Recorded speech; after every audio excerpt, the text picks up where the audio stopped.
ঈশা, তোমাকে একটা কথা বলার আছে। আমি বাড়ির সবার কথায় আঁখিকে বিয়ে করছি ঠিকই, কিন্তু বিশ্বাস করো, আমি সবসময় তোমাকেই ভালোবেসেছি আর তোমাকেই ভালোবাসতে থাকবো।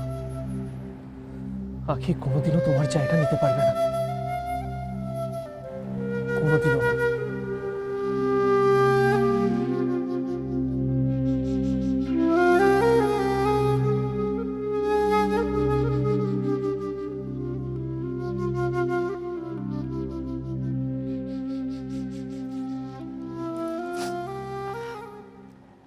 আসবো স্যার। সেই তো বলেছ, আবার জিজ্ঞেস করছো কেন? হ্যাঁ, সেই এইভাবেই হয়তো আমি অন্যদের জীবনে ঢুকে পড়ি,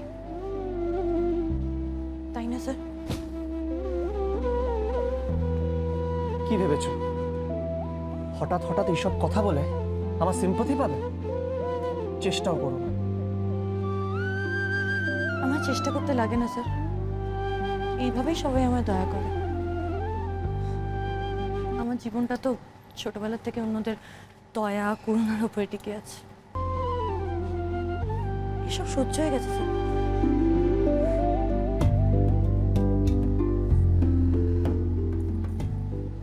কার সাথে কিভাবে কথা বলতে হয় সেটাই তো জানো না। হঠাৎ করে গিয়ে কাকানকে প্রণাম করে ফেললে। কাকিয়াকে বললে কাকানকে মেনে নিতে। কি জানো তুমি কাকান আর কাকিয়ার সম্পর্কে? কিচ্ছু না। কাকান কাকিয়াকে কতটা কষ্ট দিয়েছে কোনো ধারণা আছে? না নেই,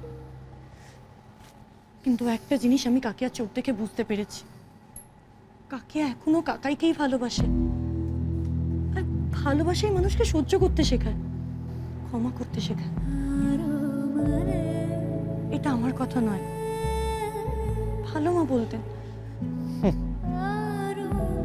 ভালোবাসা,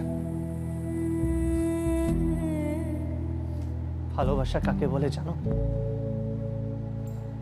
এখানে দাঁড়িয়ে দাঁড়িয়ে লেকচার দিয়ে যাচ্ছ। আপনি সত্যিই বলেছেন স্যার, ভালোবাসা কি আমি জানতাম না, আপনাকে দেখে শিখেছি।